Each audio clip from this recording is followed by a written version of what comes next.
పవన్ కళ్యాణ్ విశాఖ గాజువాక నుంచి నామినేషన్ వేయడం అది చాలా భారీగా ఉత్సాహంగా జనంతో ప్రారంభం కావడం అనేది జనసేనకు ఒక శుభ సంకేతమే. మామూలుగా నాయకులు వాళ్ళ తేదీలు ఆలస్యంగా కాకుండా మొదటి ఘట్టంలోనే పవన్ కళ్యాణ్ నామినేషన్ వేయడం వ్యూహాత్మకంగా కూడా జనసేన పార్టీని, అలాగే జనసేన లెఫ్ట్ బీఎస్పీకి సంఘటనను ఉత్సాహపరచడానికి తప్పకుండా ఉపయోగపడుతుందని ఎవరైనా కానీ చెప్పగలుగుతారు. ఈ సమయంలో అక్కడ జన సమీకరణ, అందులో పెలుపుకినటువంటి ఉత్సాహం, మాట్లాడినటువంటి తీరు కూడా, రాజకీయ ప్రసంగం, ఇవన్నీ కూడా ఒక స్పష్టతతో, ఒక విశ్వాసంతో ముందుకు పోతున్నటువంటి తీరును సూచిస్తాయి. గతంలో కొన్ని పార్టీలు అంటే కమ్యూనిస్టు, కాంగ్రెస్ పార్టీలు లేదా తెలుగుదేశం లాంటి దాన్ని కనుక మినహాయిస్తే మిగిలిన పార్టీలు, చిన్న చిన్న పార్టీలు కొన్ని వచ్చి ఏదో పరిమితమైన పోటీ పెట్టి, ఉదాహరణకు లోక్సత్తా లాంటివి, దానికి జనసేనకు ఒక స్పష్టమైన తేడా ఉంది. జయప్రకాష్ నారాయణ గారు తరచూ చెప్తూ ఉంటారు, కానీ తన లోక్సత్తాతో పోలుస్తుంటారు. లోక్సత్తాకు జనసేనకు ఎలాంటి పోలిక ఉందని నేను అనుకోవడం లేదు. అంటే ఆశయాల్లో కొన్ని పోలికలు ఉండొచ్చు, కానీ విస్తారమైన ప్రజాబలము, ఒక విధమైన సమరశీలత, చాలా ధైర్యంగా విమర్శించటము, వీటన్నిటిలో ఖచ్చితంగా పవన్ కళ్యాణ్ కానీ జనసేన కార్యకర్తలు కానీ లోక్సత్తా స్వభావానికి ఇది పూర్తిగా విరుద్ధం.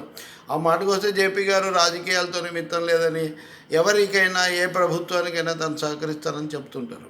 ఇప్పుడు ఆ విషయం పక్కన పెడితే మళ్ళీ మనం జనసేన దగ్గరికి వస్తే రెండు విషయాలు ఇక్కడ మనకు కొట్టొచ్చినట్టుగా కనపడ్డాయి. ఒకటి, ప్రత్యేక హోదా కోసం గట్టిగా అడిగేటటువంటి అవకాశం వైఎస్ఆర్ పార్టీకి కానీ లేదు అనే ఒక మాట అన్నారు. ఎందుకంటే జగన్ మీద ఉన్నటువంటి కేసులు, వాటిని దర్యాప్తు చేసిన జేడీ లక్ష్మణ్ కూడా ఆ వేదిక మీదే విశాఖపట్నం అభ్యర్థిగా ఉండటం కూడా చాలా ఆసక్తికరమైనటువంటి విషయం. కాబట్టి ప్రత్యేక హోదా మోడీ ఇవ్వలేదని చెప్పడం కానీ, ఇచ్చి తీరాలని మోడీని అడగడం కానీ అది వైఎస్ఆర్ పార్టీ వల్ల అయ్యేటటువంటి పని కాదు అని ఆయన చెప్పారు. అంటే ఒకవైపున ఇప్పటికే టీడీపీని కాకుండా వైసీపీని విమర్శిస్తున్నారని ఆ పార్టీ వాళ్ళు గగ్గోలు పెడుతున్నప్పటికీ కూడా ఏమి ఖాతరు చేయకుండా తన విమర్శను పునరుద్ఘాటించడము, జగన్ మీద ఉన్న ఆరోపణలను గురించి, కేసుల గురించి ప్రస్తావించడము, అది కొంత ధైర్యంతో కూడుకున్నటువంటి విషయమే కాకుండా వ్యూహాత్మకమైనది కూడా. ఇప్పుడు తెలుగుదేశం పట్ల వ్యతిరేకత అన్నది జనసేన అనుకూలతగా మారాలి, విశ్వసనీయత రావాలి అంటే వైఎస్ఆర్ పార్టీని విమర్శించకుండా అది ఎలా సాధ్యం? కేవలం చంద్రబాబునే విమర్శించి జగన్ నెత్తిన పెట్టుకోవడం జనసేన పని కాదు కదా. అది జగన్కు వైసీపీకి నచ్చినా నచ్చకపోయినా కానీ అది జరగదు. రెండోది, తెలుగుదేశం కూడా అసలు ఆంధ్రప్రదేశ్ ఎన్నికల క్రమంలో ఈసారి ప్రత్యేక హోదా ఎజెండాగా ఉంటుంది, దాని చుట్టూ ఈ ఎన్నికలు జరుగుతాయి అని అందరూ కూడా భావించారు. అది జేఎఫ్సీతో మొదలైంది, టీడీపీ కూడా బయటకు వచ్చింది, వైసీపీ వాళ్ళు రాజీనామాలు చేస్తారు. ఇంత హంగామా చేసిన వాళ్ళు ఈ ఎన్నికలు మొదలైనప్పటి నుంచి ప్రత్యేక హోదా మీద కాకుండా ఏదో డేటా వారని, వివేకానంద రెడ్డి హత్య అని, మళ్ళీ లేదా జగన్ కేసులు, ఈడీ అని, వీటి చుట్టూ ఎందుకు తిప్పుతున్నారు? అసలు ఎందుకు ప్రత్యేక హోదా అన్నది ఏకైక నినాదం, దీని మీదే అన్ని పార్టీలు కూడా ముందుకు రావాలని ఎందుకు చెప్పడం లేదు? అంటే ఇక్కడ చాలా సమస్య ఉంది. తెలుగుదేశం పార్టీ ప్రత్యేక హోదా గురించి ఎక్కువగా మాట్లాడితే 4.5 ఏళ్ళు మీరు కలిసి ఉన్నారు కదా, అప్పుడంతా ఎందుకు మీరు సమర్థించారు అనే ప్రశ్నకు వాళ్ళు జవాబు చెప్పాల్సి వస్తుంది. వైఎస్ఆర్ పార్టీ కనుక ప్రత్యేక హోదా గురించి ఎక్కువగా మాట్లాడితే, గట్టిగా మాట్లాడితే, అప్పుడు కేంద్రంలో ఉన్న బీజేపీ ప్రభుత్వం, మోడీ ప్రభుత్వం ఇవ్వలేదు అని ఆ ప్రభుత్వాన్ని విమర్శించాల్సి వస్తుంది. భవిష్యత్తుకు అది ఒక షరతుగా పెట్టాల్సి వస్తుంది. అందుకని చాలా కన్వీనియంట్గా జగన్ కాంగ్రెస్, బీజేపీ వీళ్ళిద్దరిలో ఎవరిస్తే వాళ్ళకు మేము మద్దతు ఇస్తామని చెప్తూ ఉంటారు. ఎలా ఆశిస్తారు? కాంగ్రెస్ సరిగ్గా విభజన చేయలేదు కాబట్టి, చట్టంలో పెట్టలేదు కాబట్టి రాలేదు అనేది విమర్శ.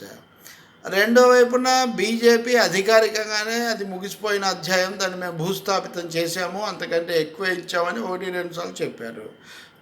రెండు పెద్ద పార్టీలు కూడా ఇంతగా కుండ బద్దలు కొట్టిన తర్వాత కూడా ఇప్పుడు కాంగ్రెస్ మళ్ళీ ఇస్తాను మేము వస్తే అంటుంది. కానీ కాంగ్రెస్ పార్టీ కానీ స్థానాలు వస్తాయా లేదా అన్నది అది జాతీయ రాజకీయాల మీద ఆధారపడి ఉంటుంది. కాబట్టి ఈ నేపథ్యంలో చూసినప్పుడు తెలుగుదేశం ఏమో గతాన్ని తవ్వడం దానికి ఇష్టం ఉండదు. ఇప్పుడు వర్తమానాన్ని చూడు, వెనక్కు చూడొద్దంటుంది. కానీ చూడకుండా ఎలా ఉంటారు ప్రజలు? ప్రత్యేక హోదా కన్నా ప్యాకేజీ మిన్నా అని చెప్పడం కానీ, బీజేపీకి సన్మానాలు చేయటం కానీ, ఇంకా చాలా ప్రహసనాలు, ఇవన్నీ కూడా మనం చూసాం కదా. కాబట్టి గతాన్ని తవ్వుతారేమో అని టీడీపీ, భవిష్యత్తును అడుగుతారేమో అని వైసీపీ, ప్రత్యేక హోదా సమస్యను అన్ని సమస్యల్లో ఒకటిగా మార్చేయడం అనేది ఇక్కడ చాలా స్పష్టమైన రాజకీయ సంకేతం.